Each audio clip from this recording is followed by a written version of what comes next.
జీవితంలో అలవరుచుకున్నటువంటి కారణం చేత ఆ వ్యక్తి ఏ పదవిలో కూర్చున్నాడు అన్న దానితో సంబంధం ఉండదు. పదవితో సంబంధం లేకుండా ఆ వ్యక్తి ఎక్కడ ఉండనివ్వండి, ఏ అనుబంధాన్ని కలిగి ఉండనివ్వండి, అతను ఎవరితో ఏ అనుబంధం కలిగి ఉన్నా సరే అతని వలన ఒక మార్గదర్శనం లభిస్తుంది. అతన్ని అనుసరించినటువంటి వాళ్ళకి మనశ్శాంతి లభిస్తుంది. అతను ఉన్న చోట అందరికీ కూడా మనకొక పెద్ద దిక్కున్నాడు అనేటటువంటి ఉపశాంతి లభిస్తుంది. అలా తయారు కాగలగడం వ్యక్తి కొన్ని మంచి గుణములను సంతరించుకునేటటువంటి ప్రక్రియకు వ్యక్తిత్వ వికాసము అని పేరు. అది అందరికీ పుట్టుకతోనే వచ్చేటటువంటి గుణాలు కావు.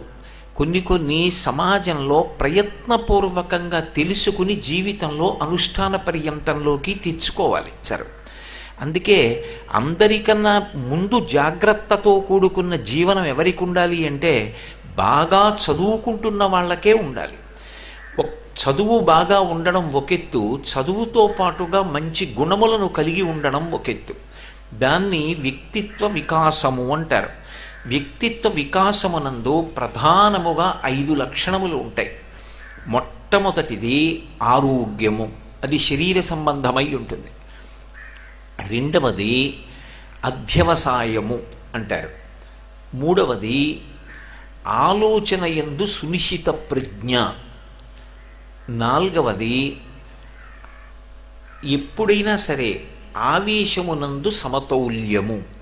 ఐదవది ఆధ్యాత్మికమైనటువంటి ప్రగతి.